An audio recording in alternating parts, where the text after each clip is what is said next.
Dushyant, very happy to interview you here. Tell us, what are the main criteria that a society or like a citizen can be more sustainable? Yeah, well, I think even before that, we need to start from the point that when we talk about what can a citizen do, we need to start from the point that it's not a problem that citizens have created, but they are a very important part of the puzzle. Because I'm sure you would have many times seen these very heated discussions about individual change or behavior change versus a systemic or policy level change. But if you go very deep into it, you understand that there's like a very complex and messy relationship between the two. So you can't have one without the other. Because if only people change and the policy doesn't change, it's an imbalance. It's like a chicken and an egg. Exactly. If the policy changes and the people are not ready, you still get a different government, you get riots or something else. But where are we at the moment? Are we in a close point to the balance, or where do we stand as societies? I think there's a lot of mismatch, and that is exactly what we are trying to do with our work, is to find ways how we can put individual change and systems level change together, with the idea being that if we can inspire and excite citizens to do more of, it can allow our policymakers to be a little more braver with the things that they can do. It can allow businesses to be a little more experimental with the products and services they provide.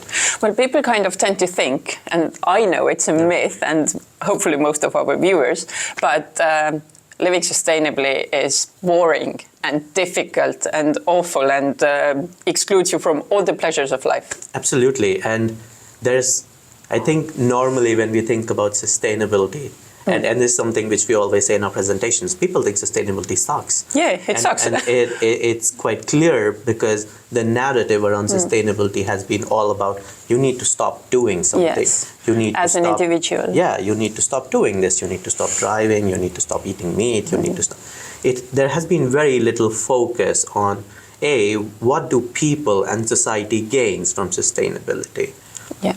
And B, what as an individual, how my life also becomes better, because that's the ultimate purpose. We want to be sustainable so that we can provide more well-being for people, but we don't focus on that. We only focus on the very negative aspect of that. Why is that? Is that like a political trick, not to change the structures, or? I would say it's more, I think from my own early days of activism also, you get very into a topic, and then you want people to believe in you.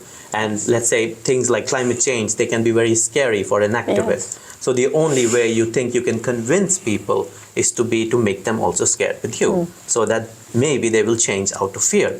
But we've learned from insights from psychology that people do not change with fear. If you put fear in them, they go into denial. If it doesn't exist, it's not happening. Yes. It's very simple. How to change that?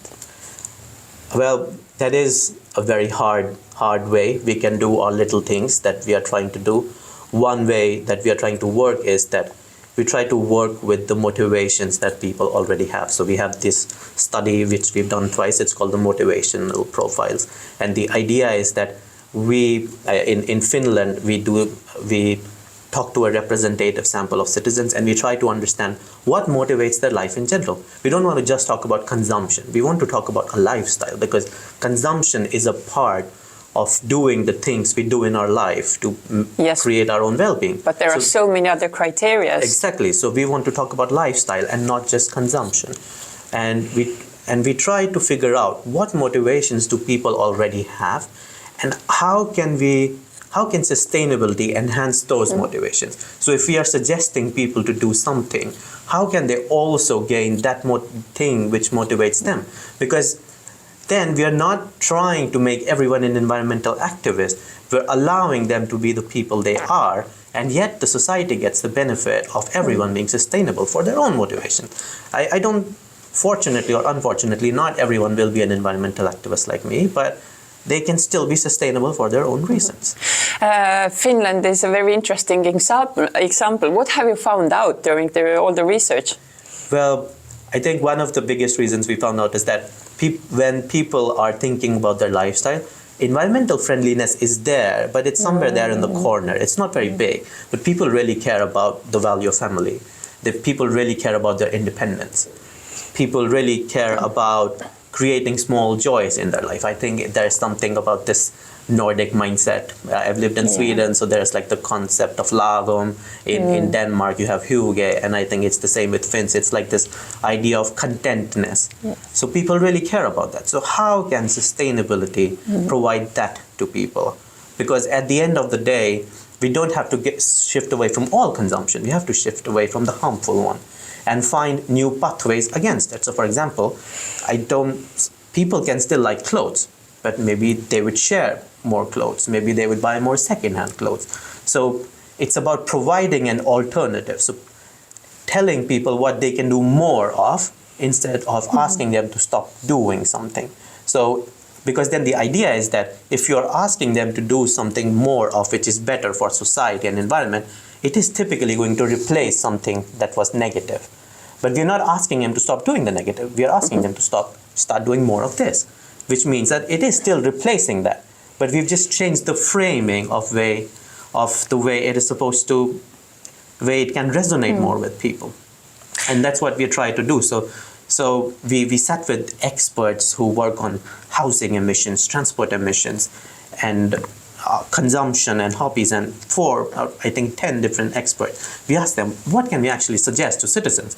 Because we realized that there is a lot of misunderstanding on how people really see where the impact is. So for example, I think there was a study done by a consultancy, A.T. Kearney, based on the data from German Environmental Agency, which showed that people think that eating seasonal food is one of the most important actions for climate change. Whereas from a purely carbon perspective, it is not so big.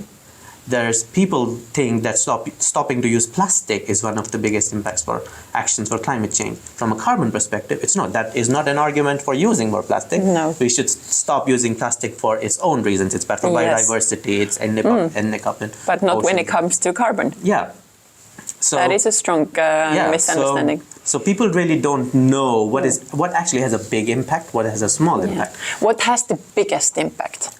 I think, well, it really depends on how your lifestyle is. I personally we don't like to give just 10 actions. Everyone should do this. No. So, and that's what we did. We created 100.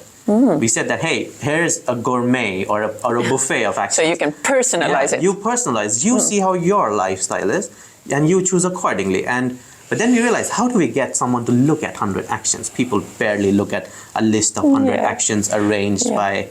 They were still written in a way where your personal motivations could be, and everything was taken care of. And you could filter how big, small... But how do we get people to look at that? So we did some studies, and we realized Finnish people really like doing tests.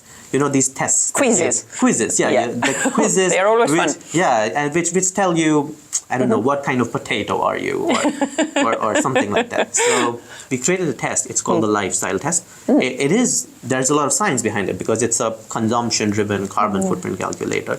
But to people, we don't talk about carbon footprint. To people, we talk about lifestyle test. You answer 26 very simple questions. It takes only 10 minutes. And at the end, it does give you, at the bottom, it does tell you your carbon footprint. It tells you more, some funny profile which you will share on your social media and with your friends. And once you do that, you're given suggestions from that list of 100 based on how your life is. Because then you're not given things which you're already doing. You're not given things which are not relevant for you. So you're given a very targeted list which you can choose from, which you can feel now it's your own buffet. It's not someone else's imposition on you that, hey, do this. So you pretty much make people think about the topic in a very soft and not being opposing to anything. Yeah, exactly. Because as we said, and I don't think it's only for Finland. People really value their freedom. They normally, and especially when it comes to things which are very personal, I think food choices or your fashion sense can be very personal to you. So you don't want to be told about exactly that. Do like this. Yeah, No, that doesn't work. It doesn't work. I think there's like this teenage rebellion in all of us, which is just sprouting, waiting for it to come out. So it's nicer if you're given an idea which you feel resonates with how you are as a person, because that's the thing, that how I identify with as a person, if someone infringes on it, psychologically it's very bad for me. I don't want to hear that. Please, you should not. So how popular is this test among the Finns, and can people from other countries do the test as well? Yes. Where can we find information about you? Yes, so firstly, for Finns, so now this test has been done more than 1.4 million times in Finland. Wow. So for a country of 5.5 million people, we consider it a moderate success for us. And as far as it getting to other countries, so every piece of content that we create in as an organization, it's all marketed under a Creative Commons license, so anyone can use it. The code of the test is on GitHub, all the calculations we provide. But we are also helping organizations around the world to recreate what we've done in Finland. So we can't give financial support because Sitra is a fund for the Finnish citizens, but we can give content support, and that's what we're doing. So one way we found to do that is that we're part of a project funded by a Horizon project funded by the European Commission called PS Lifestyle, where we're trying to scale this up into 7 other countries, part of the European continent, and actively also trying to expand it to places outside of us. Actually, I should say passively, because we actually don't market it. We normally people just say that, hey, how do I do it? And it's like, just come to us. We will tell you everything. Here is everything you need to know. This is how much money you need. This is how you set up a database. There is a code. You just need to find the right people, and we will give you all support possible. But 1.4 million answers. Yes. This is a huge amount of data which you can make awesome conclusions of. Has Finnish government taken anything out of it? Will there be any big changes because of you? Yes, so that's exactly what what we are working on right now. So what we realized was that firstly, when we got 1.4 million people to do it, it became an overnight success. Somehow it went viral. We started working with the Finnish Prime Minister's office to create a commitment platform. And the idea was that any Finnish citizen can go, they can do this lifestyle test, they can make their own personal plan of things that they're able to do, things that they're not able to do, and things that they're not interested in. And with these insights, we can get very targeted policy suggestions for municipal policymakers.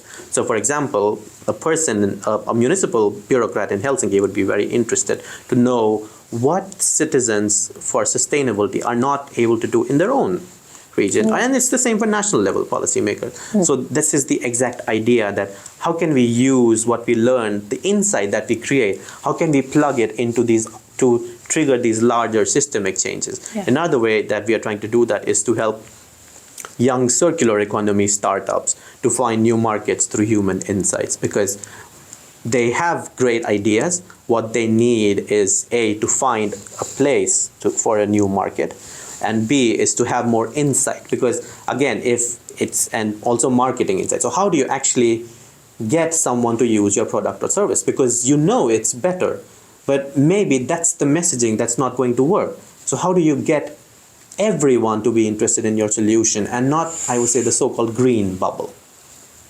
And that's the way we're trying to use the insights that we learn from citizens to trigger these larger systemic changes. Thank you so much for this input. It was very nice to talk to you. Thank you. Yeah.